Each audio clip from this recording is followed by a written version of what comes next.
Handoko mengetahui fakta itu. Pembalasan anak laki-lakiku. Part 33. Pov Aini.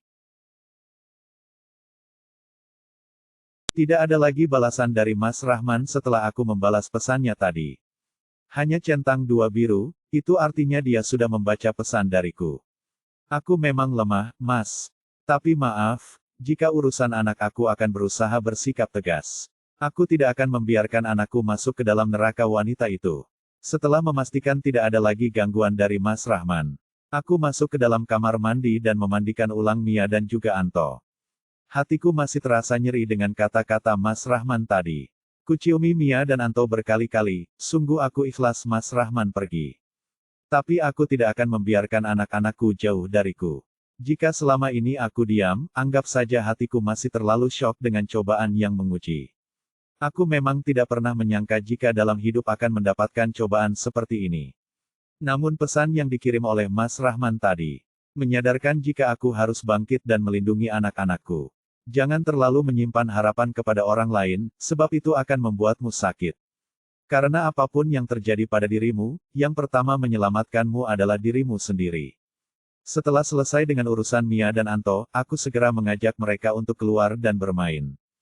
Tapi mereka malah mau menonton acara televisi, jadi aku akan ke dapur untuk mengambil mereka cemilan. Aini, di bawah ada Handoko, ucap Uwa yang tiba-tiba sudah ada di belakangku. Padahal aku ingin menggoreng sosis dan nugget untuk Mia dan Anto. Sepertinya aku berubah pikiran, Wak, jawabku sambil terus mengerjakan aktivitas. Aku menuangkan minyak ke dalam wajan dan menghidupkan api. Rasanya hatiku bergemuruh hebat, hatiku menuntun agar aku buka rahasia ini aku buka. Tapi otakku menolaknya. Aini, kita sudah bahas ini. Jangan sampai Ali mendengarnya dari orang lain. Bisa jadi luka itu akan semakin dalam jika orang luar sudah masuk ke dalam pikirannya, ucap Uwa lagi yang membuat aktivitasku terhenti. Aku memejamkan mata sebentar, menetralkan rasa yang bertolak belakang. Hati dan otakku saat ini sedang bertengkar, ingin menang. Baiklah, tolong jaga Anto dan Mia, Uwa. Aku akan memperbaiki semuanya, lirikku pelan sambil berlalu keluar. Satu persatu undukan tangga itu aku lewati, rasanya aku tidak rela Handoko tahu semuanya. Tapi aku takut Ali mengetahuinya dari orang lain, aku takut dia membenciku. Di pertengahan tangga, aku dapat melihat Handoko yang sedang duduk menungguku keluar. Bayangan masa lalu kami seketika mengkelebat di bayangan. Dulu kami saling mencintai, tapi entah kenapa rasanya sekarang hambar. Aku masih benci, tapi aku sama sekali tidak memiliki rasa lagi. Aini, panggil Handoko yang bangkit dari duduknya. Dia membetulkan jas yang melekat di tubuhnya. Lihatlah, tingkahnya masih sama saja seperti dulu. Aku membalasnya dengan senyuman. Sudah lama, tanyaku ketika kami sudah sama-sama duduk. Posisi kami sekarang berhadapan, dia masih saja fokus dengan lawan bicaranya. Baru saja, kata Uwa kamu ada yang mau diomongin. Kayaknya penting, jawab Handoko yang juga berbalik tanya. Aku kembali menarik nafas dalam, tenang Aini. Iya, sangat penting, jawabku hampir saja menangis. Tapi aku tahan. Apa itu? Tanya Handoko lagi penasaran. Sepertinya dia dapat melihat perubahan ekspresi dari wajahku. Sebelumnya aku ingin bertanya. Ya, dulu, 20 tahun yang lalu. Kamu kemana? Tanyaku pelan, kemudian kembali menutup mata. Aku tidak ingin melihat ekspresi wajah Handoko. Aini, kamu. Jawab saja. Karena apa yang ingin aku katakan nanti, ada hubungannya dengan jawaban kamu sekarang, sanggahku yang membuat Handoko terdiam sebentar. Kemudian dia memperbaiki posisinya, aku tahu ini tidak mudah. Membahas masa lalu sama saja membuka kembali tabir luka yang pernah ada. Tapi aku sudah terlalu jauh melangkah, sudah saatnya aku mendengar semuanya dari orangnya langsung. Bukan hanya dari cerita Mas Rahman. Seharusnya pertanyaan itu diajukan untuk kamu, Aini, ucap Handoko yang membuatku tercengang. Maksudnya, tanyaku penasaran. Seharusnya aku yang menanyakan semua pertanyaan itu pada kamu, Aini. Kenapa kamu tega menikah dengan Rahman, padahal kamu tahu jika kami berteman, tanya Handoko yang membuatku terdiam. Ingin sekali aku berteriak, mengatakan jika hanya dia yang mengajukan diri untuk mempertahankan harga diriku. Setelah kamu rusak, dadaku terasa sangat berat, ujung kaki dan tanganku terasa dingin. Aku membeku. Aku, terpaksa, jawabku lirih sambil menundukkan kepala. Tolong air mata jangan keluar dulu, aku kuat. Kamu tahu Aini, kamu meninggalkan aku di saat aku sedang terpuruk, ucap Handoko yang membuatku melihat ke arahnya. Ada amarah yang menyeruak ingin keluar. Aku yang meninggalkan kamu. Jangan memutarbalikkan fakta, desisku pelan namun penuh penekanan. Aku tidak ingin pelanggan dan karyawan di depan mendengar pertengkaran kami. Untung saja Salma, Nanda dan Lukman belum pulang sekolah. Karena mereka ada pelajaran tambahan. Setelah kamu menikah dengan Rahman, semuanya sudah terbukti Aini, balas Handoko yang membuatku terdiam.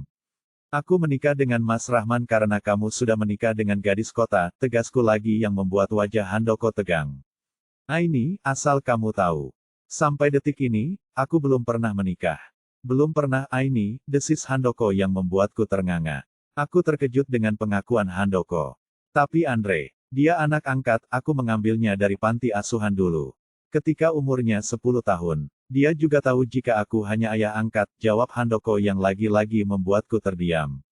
Kamu tahu Aini, cintaku adalah cinta terbodoh dan tertolol yang pernah ada. Dan sialnya lagi orang yang membuatku sakit dan patah tidak pernah bisa aku benci. Aku malah terjatuh semakin dalam hingga aku tidak bisa membedakan mana cinta dan patah hati, lanjut Handoko sambil termenung. Dia menatap lurus ke depan tanpa mengedip. Aku terdiam tidak bisa berucap sepatah kata pun. Jujur aku terkejut dengan kata-kata yang keluar dari mulut Handoko. Antara percaya atau tidak, tapi aku tidak menemukan kebohongan dalam matanya.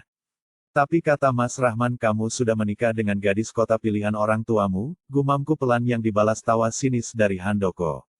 Dia melihatku dengan tatapan entah, matanya memerah.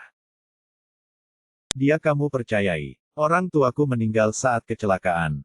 Dan saat itulah perusahaan kami mengalami kebangkrutan. Saat itu aku sempat mengirimkan pesan melalui Rahman. Jika aku menyuruhmu untuk menungguku sebentar saja. Tapi kamu malah memilih menikah dengannya, lanjut Handoko menjelaskan. Seketika aku menggeleng tidak percaya. Bohong, tidak pernah ada pesan seperti itu, yang ada hanyalah pesan undangan pernikahan kamu dengan wanita lain, balasku yang membuat Handoko mengernyit heran. Itu artinya Rahman sudah merencanakan ini semua. Aku tidak menyangka jika dia melangkah sejauh ini untuk menyaingiku, gumam Handoko yang membuatku tercengang. Siapa yang harus aku percaya sekarang? Apakah Mas Rahman memang sudah merencanakan semua ini dari dulu? Aku menggeleng tidak percaya, bukan maksud hati ingin menolak fakta yang ada. Aku hanya sangat syok mengetahui fakta yang sangat menyakitkan. Terserah jika kamu tidak percaya Aini. Aku tidak bisa membuktikan semuanya lagi. Tapi aku janji, akan membuat Rahman mengakui semuanya, ucap Handoko meyakinkan.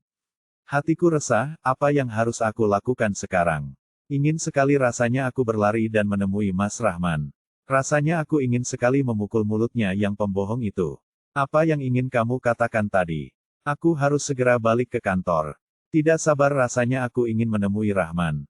Amarahku sedang memuncak sekarang, tanya Handoko yang membuatku tergagap. Aku jadi bertambah bingung, apakah harus aku katakan yang sebenarnya. Tapi ini terlalu menyakitkan untukku, kenapa takdir seolah mempermainkan.